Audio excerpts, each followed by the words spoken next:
affaire de drogue qui est à l'origine de ce règlement de compte. La French Connection, une organisation mafieuse qui a fait de Marseille la capitale mondiale de l'héroïne et qui inonde aujourd'hui les rues de New York. Bienvenue sur clap.ch, c'est Jean Dujardin.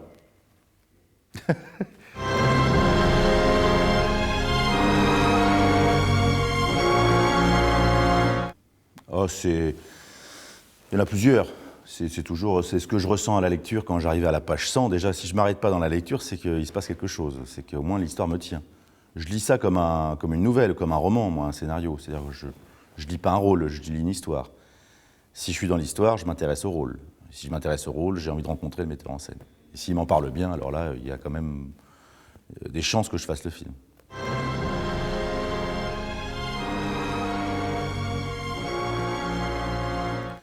On y va avec plus de réserve, avec plus de respect, j'allais dire, parce que c'est pas personne, c'est pas rien, le juge Michel. C'est vraiment une figure très emblématique de la justice, de Marseille, mais de la justice. Et puis, il représente quelque chose de rare, c'est-à-dire la loyauté, l'intégrité, la dévotion, le courage.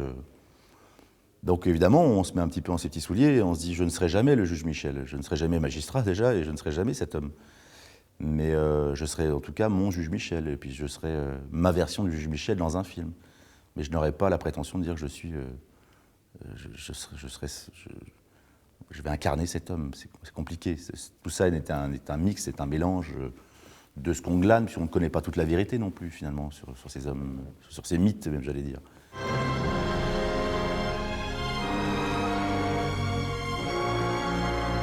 J'ai rencontré des magistrats, des avocats qui ont travaillé avec lui, des policiers. J'ai lu le bouquin d'Alain Laville, j'ai glané des informations, et puis après on reste sur l'enjeu, sur le film. En fait, on relate beaucoup ses actes.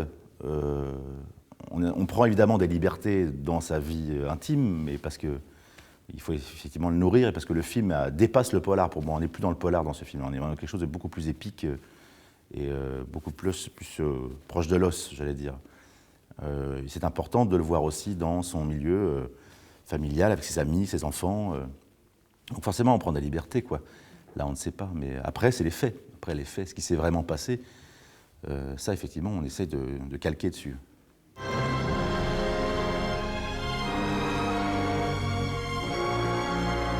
Oui, qu'il y avait de la place pour ça. Mais après, c'est toujours pareil, c'est qu'il faut faut toujours trouver les chimies.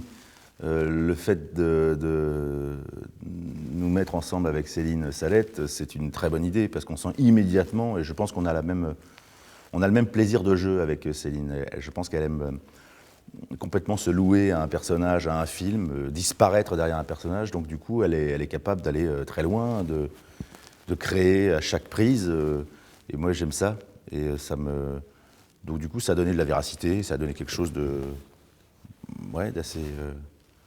d'assez fort.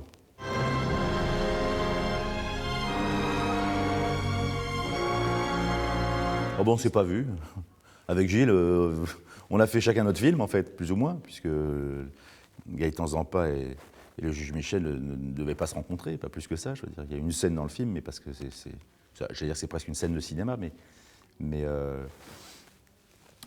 ça s'est passé très, très simplement, en confiance en fait, parce que moi je savais qu'il aurait la même lecture que moi sur le scénar. On est assez proches dans nos pensées justement sur ce genre de film. On fait attention de ne pas vampiriser le film, de le raconter et de laisser passer tout le monde, parce qu'il y a beaucoup d'acteurs là-dedans et de très bons acteurs dans ce film, et il faut le souligner, parce qu'il n'y en a pas beaucoup des films à second rôle, troisième rôle, quatrième rôle. Enfin, je trouve que ça renoue vraiment avec un genre des années 60-70.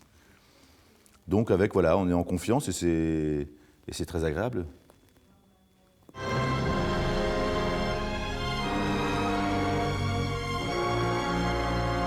Je crois que c'est le premier jour de tournage, quand je suis en moto. On a fait des plans où je suis en moto sur la corniche de Marseille, c'est le premier jour. Et je me rendais compte que j'étais sur...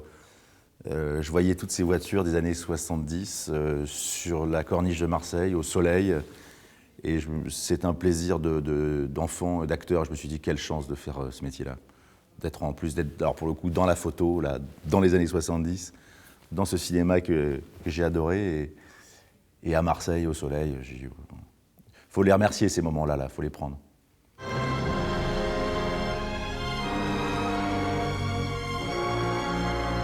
Il est très, très, très volontaire et une énergie de dingue. Vous allez voir, hein, vous allez l'interviewer, mais il fait des gestes comme ça. Il a des mains, elles sont totalement indépendantes de son corps. Il est assez dingue. Hein. Et 14 semaines comme ça, hein, je veux dire, il lâche nulle part avec personne. Que ce soit avec le cadreur, la régie, l'acteur, le second rôle, le figurant, il court partout. C'est un labrador sur un plateau. Et il a une vision très juste de son film, assez fine. Il sait quand on peut réinventer la scène. Il entend à l'oreille, il entend le texte. Quand il entend trop le texte, alors du coup, on vire et on trouve autre chose. Il sait réinventer son film sur le plateau. Il sait réinventer son écriture sur le plateau. Et je pense même qu'il l'a réinventé même un peu au montage. Il faut, à mon avis, c'est ces 3 étapes-là qu'il faut avoir pour essayer de faire un bon film. Toujours que ce soit une espèce de matière vivante comme ça qu'on arrive à polir. Et il est toujours dans dans cet instant-là.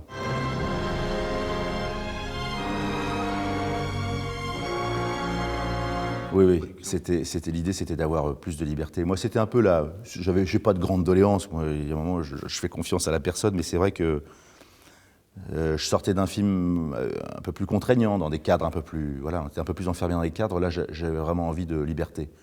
Le fait de travailler dans un vrai palais de justice, un vrai bureau, des vrais endroits, pas en studio, d'avoir des caméras portées où on peut se balader, je vais peut-être me lever, je sais pas encore ce que je vais faire. On a eu cette grande liberté-là. Ça, on aimerait tout le temps tourner comme ça, en fait. Pouvoir faire la scène comme ça, à vide, que le metteur en scène regarde la scène et se dise « alors, je vais mettre la caméra comme ça ».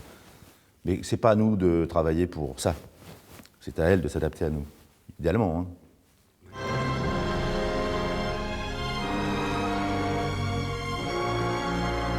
Oh, Marseille, moi je connaissais un peu, parce que j'y suis allé plusieurs fois.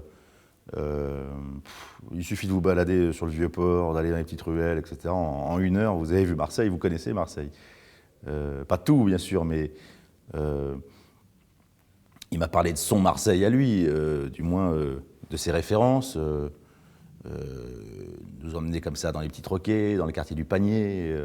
On a eu vraiment une ville ouverte. Hein. On nous a ouvert la ville. Et c'est vrai que c'est magnifique, pouvoir tourner dans le Vallon des Offres, le Panier. Parce que c'est ça qui est intéressant aussi, c'est l'aspect solaire du film. Le soleil qui est aussi présent dans ce film-là, ce qui est pas généralement, qui n'appartient pas au genre en tout cas.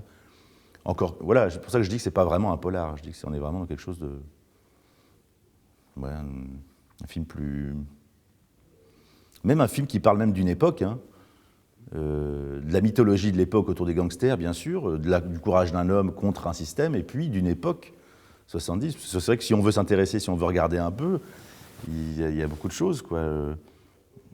Je sais pas, entre les figurations, les fringues, la patine du film, en fait, ce que dégage le film, sans que ça soit un film nostalgique. Je pense pas qu'on n'est pas en train de faire l'apologie du gangster ou des années 70. C'est une époque faste, on le sait, c'est pour ça qu'elle revient quand même tous les 5-6 ans, que ce soit dans la musique, le cinéma, etc. Mais si on a envie de se remettre là-dedans, en tout cas pour les gens de ma génération, c'est assez agréable.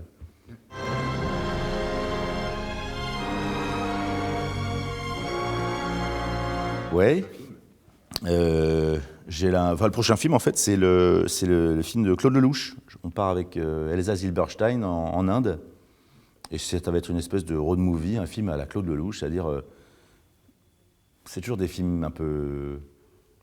J'allais dire pas autobiographique parce qu'il parle de lui, mais bien sûr il parle de lui, mais il parle des hommes en fait, il parle sa philosophie de vie, il parle de l'amour, il parle des femmes, il parle de... Et je trouve que c'est un bon endroit pour voler des images comme il aime le faire. C'est un voleur d'images et l'Inde, il adore l'Inde et je pense que ça collera très bien. Alors ça va être un peu l'inconnu, je sais pas trop où je vais improviser, je vais me marrer, j'y vais vraiment pour lâcher prise là pour le coup, pour vraiment pas faire le cinéma que j'ai pu faire.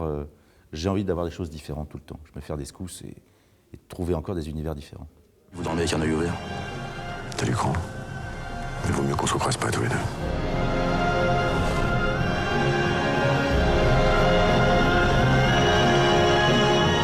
Mieux pour qui? Pour moi ou pour vous?